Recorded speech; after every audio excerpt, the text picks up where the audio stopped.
TDP జాతీయ ప్రధాన కార్యదర్శి మంగళగిరి ఎమ్మెల్యే నారా లోకేష్ కు నేడు శాఖల కేటాయింపులో భాగంగా మానవ వనరుల అభివృద్ధి, IT, electronics and communications, real time governance శాఖలు కేటాయించారు. దీనిపై నారా లోకేష్ స్పందించారు.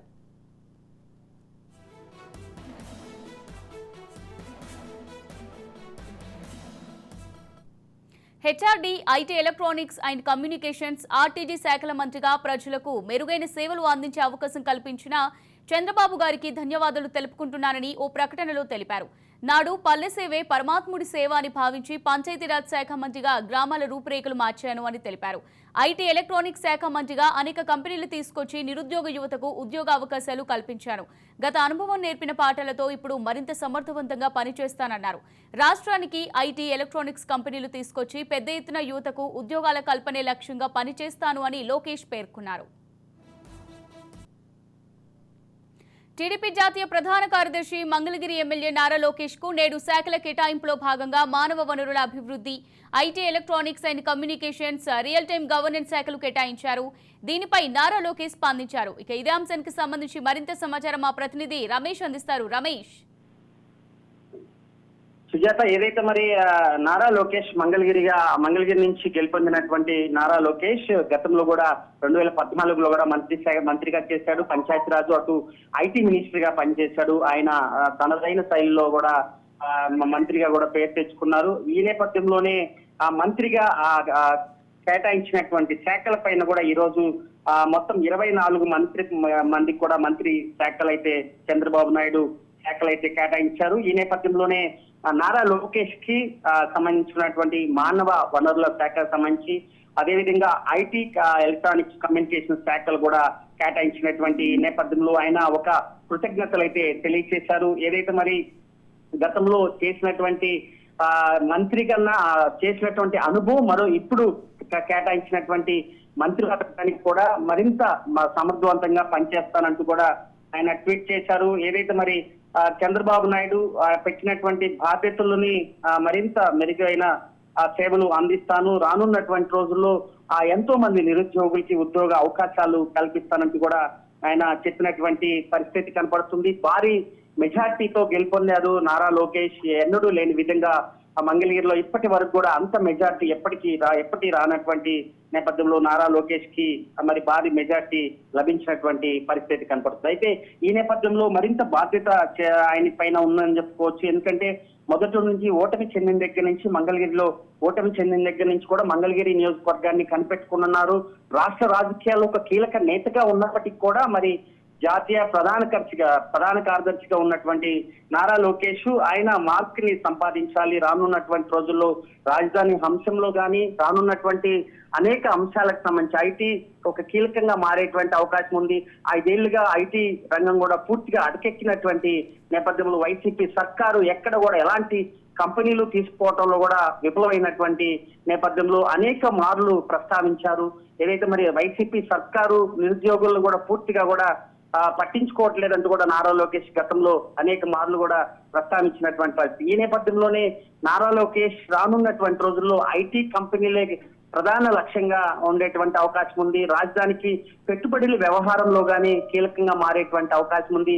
ఈ నేపథ్యంలోనే కొత్తగా మంత్రిగా జనసేన అధినేత పవన్ కళ్యాణ్ కూడా మంచి 5 శాఖలు ఆయనకి కేటాయించారు. రూరల్ డెవలప్మెంట్, అదేవిధంగా పంచాయతీరాజ్ సంబంధించి కానీ, అదేవిధంగా వాటర్ సరఫరాకి సంబంధించినటువంటి శాఖ కానీ, అదేవిధంగా అటవీ శాఖకు సంబంధించినటువంటి అనేక శాఖలు, మొత్తం కీలక 5 శాఖలు ఆయనకి కేటాయించారు. రానున్నటువంటి రోజుల్లో ఒక కొత్త తరహాలో అభివృద్ధి చెందే విధంగా ఇప్పటి వరకు ఆంధ్రప్రదేశ్ సంబంధించినటువంటి రాజధాని వ్యవహారంలో 3 రాజధాని అంశాన్ని వైసీపీ లేవనెత్తినప్పటికీ కూడా ఇప్పటి వరకు కూడా ఒక్క రాజధాని కూడా డెవలప్మెంట్ చేయడంలో కూడా వైసీపీ సర్కారు విఫలమైనటువంటి నేపథ్యంలో అదే భారీ మెజార్టీ అటు టీడీపీ కూటమికి పట్టం కట్టారు ప్రజలు. రానున్నటువంటి రోజుల్లో రూపాయి కూడా ఖజానా లేనటువంటి నేపథ్యంలో ఆంధ్రప్రదేశ్ కి ఒక సవాల్గా మారేటువంటి అవకాశం ఉంది.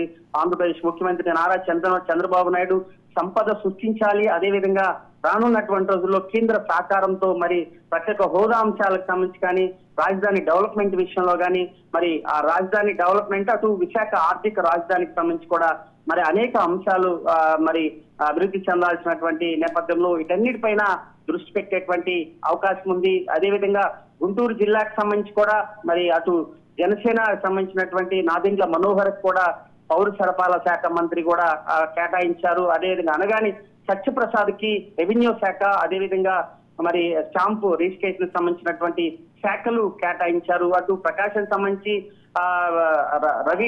గొట్టిపాటి రవికుమార్కి కూడా మరి ఆయనకి విద్యుత్ శాఖను కూడా కేటాయించినటువంటి పరిస్థితి. మొత్తం కొత్త టీముని ఆ సీనియర్లు కూడా పక్కన పెట్టారు.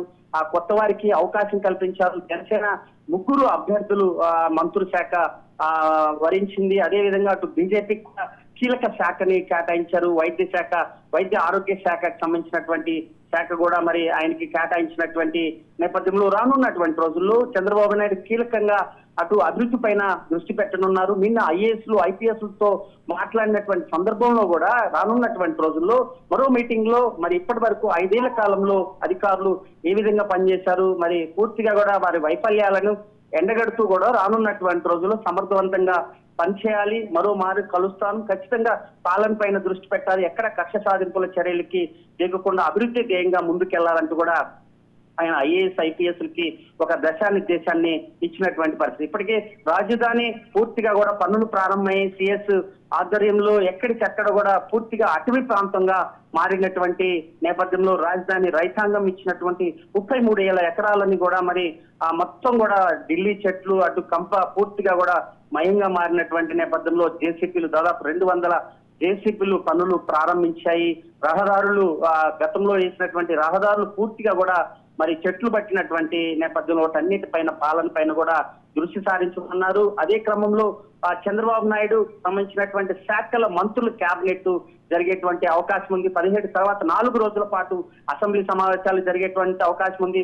మొత్తం ఎమ్మెల్యేలతో ప్రమాణ స్వీకారం, గవర్నర్ ప్రసంగం రానున్నటువంటి రోజుల్లో ఇప్పటి వరకు జరిగినటువంటి పాలన పైన ప్రస్తావించేటువంటి అవకాశం ఉంది. అదేవిధంగా రానున్నటువంటి రోజుల్లో అభివృద్ధి ఏ విధంగా ముందుకెళ్లాలి, సూపర్ 6 పథకాలని ఇప్పటికే 4,000 రూపాయల పెన్షన్ కూడా ఆంధ్రప్రదేశ్ మొట్టమొదటిగా మరి సంతకం పెట్టినటువంటి 5 అంశాల పైన కూడా చంద్రబాబు నాయుడు సంతకం పెట్టినటువంటి అన్నిటిపైన దృష్టి సారించేటువంటి అవకాశం ఉంది.